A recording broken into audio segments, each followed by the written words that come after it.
ঈদযাত্রার ভোগান্তি কমাতে চালু হয়েছিল নতুন বছিলা লঞ্চঘাট, কিন্তু বাস্তব চিত্র পুরো উল্টো। ঘন্টার পর ঘন্টা অপেক্ষা, নেই কোনো লঞ্চের খোঁজ। অবশেষে হতাশ হয়ে ফিরে যাচ্ছেন যাত্রীরা। তাদের প্রশ্ন, স্বস্তি দিতে এসে কেন বাড়ছে ভোগান্তি? ঈদ উপলক্ষে যাত্রীদের যাতায়াত সহজ করা এবং সদরঘাটের চাপ কমানোর লক্ষ্য নিয়ে নতুন করে চালু করা হয় বছিলা লঞ্চঘাট। মোহাম্মদপুর, বছিলা, মিরপুর, সাভার, গাজীপুর এবং আশপাশের এলাকার হাজারো মানুষকে নিজ এলাকার কাছাকাছি থেকে লঞ্চে ওঠার সুযোগ দেওয়ার প্রতিশ্রুতি ছিল এই ঘাটে। গত 17 মার্চ থেকে চালু হয় এই বিশেষ সার্ভিস। পরিকল্পনা অনুযায়ী 6টি লঞ্চ চলার কথা ছিল হাকিমউদ্দিন, শরীয়তপুর, চাঁদপুর, ইলিশা ও গলাচিপা রুটে। কিন্তু বাস্তবে ঘাটে এসে লঞ্চের দেখা পাচ্ছেন না যাত্রীরা। যারা প্রথম দিকে লঞ্চে উঠেছে তাদের সদরঘাট গিয়ে অপেক্ষা করতে হয় আরও 4 থেকে 5 ঘন্টা। আর এর পরের দিনগুলোতে এই ঘাটেই অনেকে অপেক্ষা করছেন 4 থেকে 5 ঘন্টা পর্যন্ত। যেমনটা আশা করছিলাম তেমনটা আর কি হলো না। তো এখানে 5 ঘন্টা যাবৎ দাঁড়িয়ে আছি, বাট এখানে লঞ্চের কোনো দেখা নাই।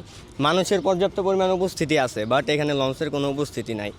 তো এখানে আমরা আইসা শুধু হয়রানি হচ্ছি। পয়সা রয়েছি, কইছে 1:30 বাজে আসবো, 1:30 বাজে আসে নাই। আবার কয় লঞ্চ আসবে, আবার কয় আসবে না।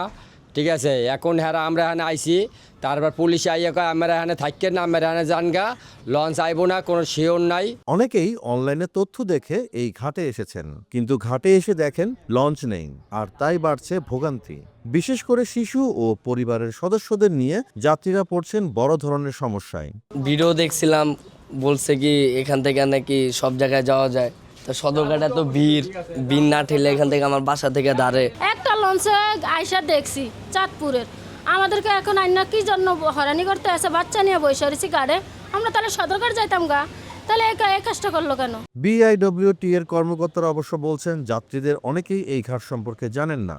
এছাড়া লঞ্চ না আসায় ট্রলার দিয়ে সদরঘাটে পাঠানোর চেষ্টা করা হলেও তা সম্ভব হয়নি। লঞ্চ ঘাট এটা তৈরি করা হয়েছে কিংবা প্রচারণা হয় নাই সেভাবে যাত্রীরা জানে না।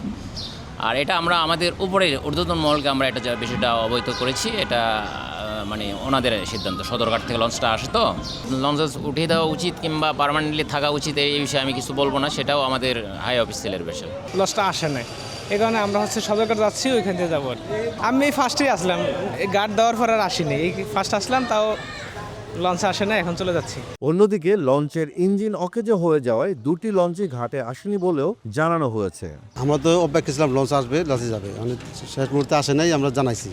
এখন আমরা জানাইলো যে লঞ্চের ওটা ইঞ্জিন নষ্ট হয়ে গেছে, আসতে পারে নাই। আর একটা ওই লাইনে থেকে এখন আসতে পারে নাই, মানে সদরঘাট আসতে পারে নাই, ওটা এখনও চাঁদপুরে আছে। এখন তারা বলছে যে লঞ্চ, এখন বলছে লঞ্চ আরেকটা দিতেছে, তা সময় লাগবে আসতে। এত যাত্রী অপেক্ষা করবে, নাহলে চলে যাবে। লঞ্চ না পেয়ে অনেকেই ফিরে যাচ্ছেন গাবতলী কিংবা সদরঘাটের পথে। 12টার দিকে বললো যে 2টার দিকে আসবে, এখন তো 2টার ওভার হচ্ছে, তাই না?